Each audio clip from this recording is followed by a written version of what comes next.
Hi friends, welcome back to my YouTube channel Vishal Pandey education.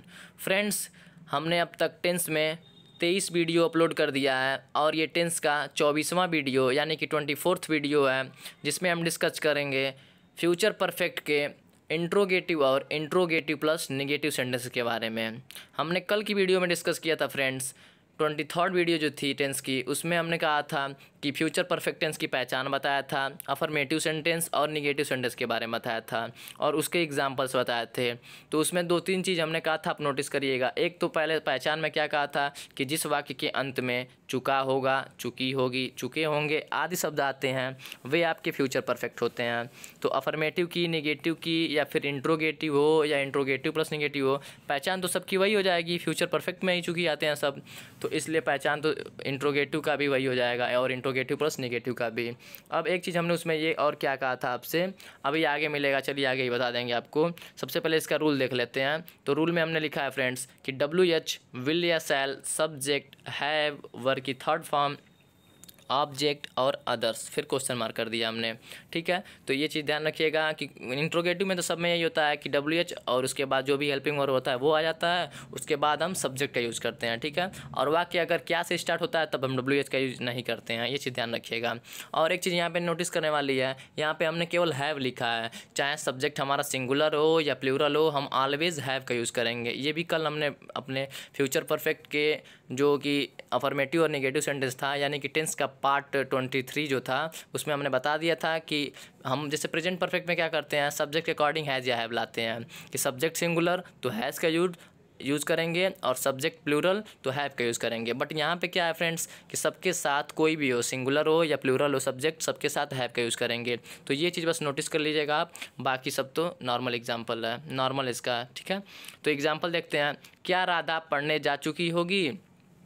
तो सबसे पहले हमने क्या कहा कि वाक्य अगर क्या से स्टार्ट होगा तो WH का यूज़ नहीं करते हैं। तो वाक्य विल से स्टार्ट होगा या फिर शैल से, तो विल या शैल में हमने ये भी बता दिया आपको कि जब फ्यूचर टेंस हम शुरू किए थे तभी हमने आपसे क्या कहा कि आई और वी के साथ, जब सब्जेक्ट आपका आई और वी हो तो हम शैल का यूज़ करते हैं, बाकी कोई भी सब्जेक्ट हो तो उसके साथ विल का यूज़ करेंगे। तो यहाँ पे चूँकि आई और वी के अलावा राधा आया है, तो राधा क्या है यहाँ पे, आई और वी के अलावा है तो विल का यूज़ करेंगे, तो हमने विल का यूज़ किया। उसके बाद रूल क्या कहता है कि सबसे पहले रूल कहता है कि WH लाइए, तो WH तो लाना नहीं है, यहाँ पे विल लाया। उसके बाद हमने उसके बाद सब्जेक्ट लाया। उसके बाद रूल कहता है कि हैव लाएंगे। सब्जेक्ट भले ही यहाँ पे सिंगुलर है राधा, बट हम यहाँ पे हैव का ही यूज़ करेंगे। ठीक है, उसके बाद वर्ब की थर्ड फॉर्म हमने गो वेंट गॉन होता है तो गॉन का यूज़ किया। उसके बाद फ्रेंड्स ऑब्जेक्ट लाते हैं, तो चूँकि ऑब्जेक्ट है नहीं तो अदर्स ला देंगे, टू स्टडी। ठीक है, और क्वेश्चन मार्क, इस तरह से इसका ट्रांसलेशन हो गया, will Radha have gone to study. ठीक है, सेकेंड एग्जाम्पल देखते हैं फ्रेंड्स। वे लोग क्यों किताब खरीद चुके होंगे?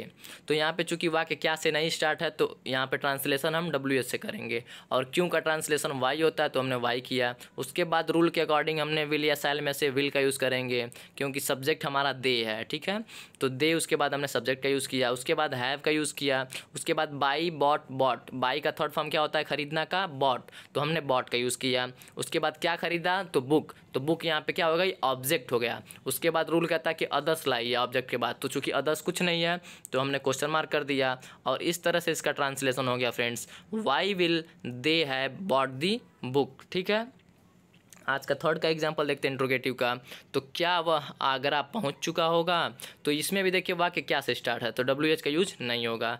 तो यहाँ पे क्या हो जाएगा, विल या शैल से स्टार्ट करेंगे। तो सब्जेक्ट देखा हमने तो ही है, तो ही के लिए क्या हो जाएगा, विल का यूज़ करेंगे। तो हमने विल, उसके बाद सब्जेक्ट ही लाया, उसके बाद हैव का यूज़ किया। उसके बाद रूल कहता है कि वर्ब की थर्ड फॉर्म का यूज़ करिए। तो रीच, रिच्ड, रिच्ड होता है। ठीक है, सेकेंड फॉर्म भी रिच्ड होता है और थर्ड फॉर्म भी, तो हमने थर्ड फॉर्म यहाँ पे यूज किया है, तो यहाँ पे रिच्ड हो गया। उसके बाद क्या और किसको से प्रश्न करते हैं, जो आंसर मिलता है वो आपका ऑब्जेक्ट होता है। तो चूंकि यहाँ पे ऑब्जेक्ट नहीं है फ्रेंड्स तो इसलिए हमने अदर्स में द आगरा का यूज़ किया और ये क्वेश्चन मार्क।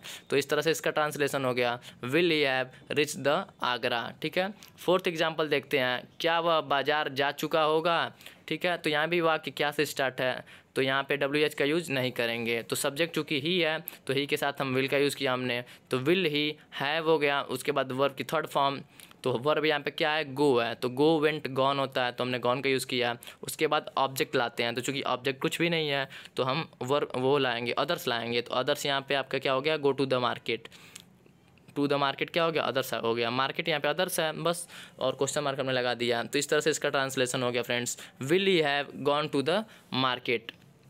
ये तो हमारा हो गया इंट्रोगेटिव सेंटेंस। अब चलते हैं इंट्रोगेटिव प्लस निगेटिव। तो इसके रूल में कुछ ज़्यादा डिफरेंस नहीं है, बस हुआ क्या है कि सब्जेक्ट के बाद और हैव के पहले हमने नॉट का यूज़ किया। ये चीज़ बस नोटिस करिएगा फ्रेंड्स कि सब्जेक्ट नॉट का यूज़ कहाँ करेंगे, सब्जेक्ट के बाद और हैव से पहले।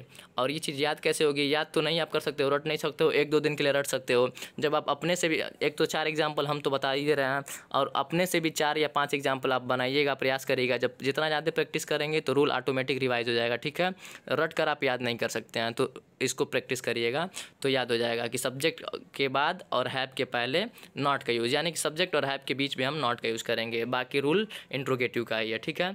तो देखते हैं पहला एग्जाम्पल इसका। पहला एग्जाम्पल हमने लिया है, क्या उसकी बहन नहीं पढ़ चुकी होगी।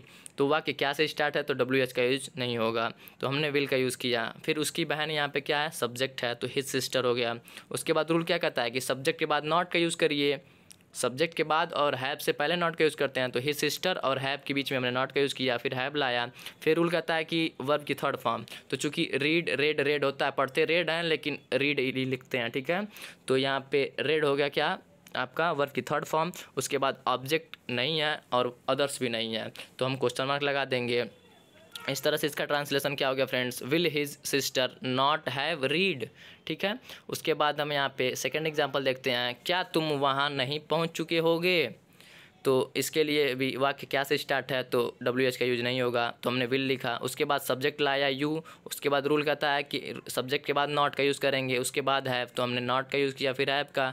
उसके बाद रूल के अकॉर्डिंग वर्ब की थर्ड फॉर्म, तो हमने अभी थोड़ी देर पहले बताया कि reach reached reached, second form भी रिच्ड होता है और थर्ड फॉर्म भी, तो हमने रिच्ड का यूज़ किया। उसके बाद ऑब्जेक्ट, तो चूँकि ऑब्जेक्ट कुछ नहीं है तो यहाँ पे देयर क्या हो गया, अदर आ गया और क्वेश्चन मार्क। तो इस तरह से इसका भी ट्रांसलेशन हो गया friends, will you not have reached there, ठीक है। देखते हैं थर्ड एग्जांपल, वे लोग कहाँ नहीं भाग चुके होंगे।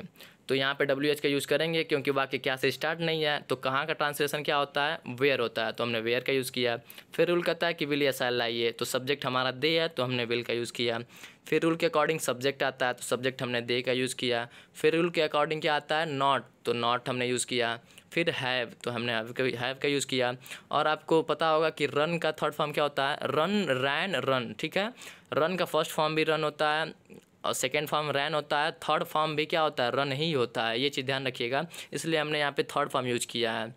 कैसे पता चलेगा कि थर्ड फॉर्म है कि फर्स्ट फॉर्म, तो चूंकि यहाँ पे हैव का है तो हैव के साथ, हैज़ या हैव के साथ आपको पता होगा कि वर्ब की थर्ड फॉर्म का यूज़ करते हैं, हैड के साथ भी वर्ब की थर्ड फॉर्म हमेशा आती है। तो इस तरह से आप समझ जाएंगे कि यह क्या है, वर्ब की थर्ड फॉर्म है, ठीक है। चूंकि ऑब्जेक्ट यहाँ पे कुछ नहीं है तो अवे क्या हो गया, अदर्स हो गया और क्वेश्चन मार्क हमने कर दिया। तो इस तरह से इसका ट्रांसलेशन हो गया friends, where will they not have run away.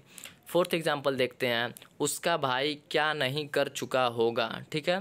तो यहाँ पे क्या है, देखिए वाक्य के बीच में क्या आया है। अगर वाक्य क्या से स्टार्ट होता तब तो हम लोग वाट, मतलब कि वाट से नहीं स्टार्ट करते हैं, WH का यूज़ नहीं करते। लेकिन वाक्य के बीच में क्या आया है तो हमको वाट करना पड़ेगा, क्यों, क्योंकि वाक्य के बीच में आया है तो ये प्रश्नवाचक शब्द यहाँ पे वाट आएगा, ठीक है। तो हमने वाट का यूज़ किया। फिर रूल के अकॉर्डिंग विल या शैल आएगा, तो हर ब्रदर यहाँ पे क्या है फ्रेंड्स, हर ब्रदर उसका भाई है, तो यहाँ पे इसके अकॉर्डिंग विल का यूज़ किया हमने, तो विल, उसके बाद सब्जेक्ट हर ब्रदर हो गया। उसके बाद सब्जेक्ट के बाद रूल कहता है कि नॉट का यूज़ करिए, तो हमने नॉट का यूज़ किया। उसके बाद रूल के अकॉर्डिंग हैव का यूज़ करते हैं तो हमने हैव का भी यूज़ कर लिया। उसके बाद रूल क्या कहता है कि वर्ब की थर्ड फॉर्म, तो डू डिड डन, ये सबको पता होगा, तो डन यहाँ पे वर्ब की थर्ड फॉर्म हो गई। उसके बाद ऑब्जेक्ट और अदर्स, तो चूँकि ऑब्जेक्ट कुछ नहीं है, अदर्स भी कुछ भी नहीं है, तो हमने क्वेश्चन मार्क कर दिया। इस तरह से इसका ट्रांसलेशन हो गया, what will her brother not have done, ठीक है। तो ये हो गया इसके एग्जाम्पल। हमने इंट्रोगेटिव पढ़ा, इंट्रोगेटिव प्लस निगेटिव, 2 सेंटेंस पढ़ लिए। इस तरह से फ्यूचर परफेक्ट हमारा खत्म हो गया फ्रेंड्स। अब कल के लेक्चर में हम क्या डिस्कस करेंगे, फ्यूचर परफेक्ट कंटिन्यूअस, ठीक है। उसमें भी ऐसा ही करके आपके कितने वीडियोज़ आएंगे, 2 वीडियोज़। इस एक में हम डिस्कस करेंगे अफर्मेटिव निगेटिव और दूसरे वाले में इंट्रोगेटिव और इंट्रोगेटिव प्लस निगेटिव। तो इस तरह से आपका क्या होगा, टेंस पूरा खत्म हो जाएगा, ठीक है। उसके बाद अगर आप डिमांड जैसी होगी आपकी, अगर आप कहेंगे तो मैं एक पूरे मतलब कि टेंस जितना भी हमने पढ़ाया 26 पार्ट जो भी है 26 पार्ट को मतलब एक ही में समरी करके हम आपको क्या कर देंगे, 1 घंटे या 1.5 घंटे की जो भी वीडियो बनेगी उसमें आपको पूरा टेंस दे देंगे। ठीक है, तो जैसा होगा आप कमेंट कर दीजिएगा। कल या लास्ट वीडियो जो होगी हमारी, या फिर इसमें भी कमेंट कर सकते हैं, कमेंट करके बताइएगा कि उस पर वीडियो अगर आपको पाना है कि एक ही में मतलब कि एक ही घंटे में पूरा टेंस हम करा देंगे। ठीक है, 1 या 1.5 घंटे की जो भी वीडियो होगी, तो जैसा होगा कमेंट करिएगा फ्रेंड्स। अगर वीडियो ये अच्छी लगी तो लाइक कर दीजिएगा, और कुछ भी डाउट इसमें हो तो आप कमेंट कर दीजिएगा। और मिलते हैं अपने कल के नेक्स्ट वीडियो में। और हमारे चैनल को अगर अब तक सब्सक्राइब ना किया हो तो सब्सक्राइब कर लीजिएगा, और बेल आइकन को प्रेस कर दीजिएगा ताकि नोटिफिकेशन आपको सबसे पहले मिल सके। थैंक्स फॉर वॉचिंग फ्रेंड्स, मिलते हैं कल अगली वीडियो के साथ, फ्यूचर परफेक्ट कंटिन्यूअस के साथ। Thanks for watching.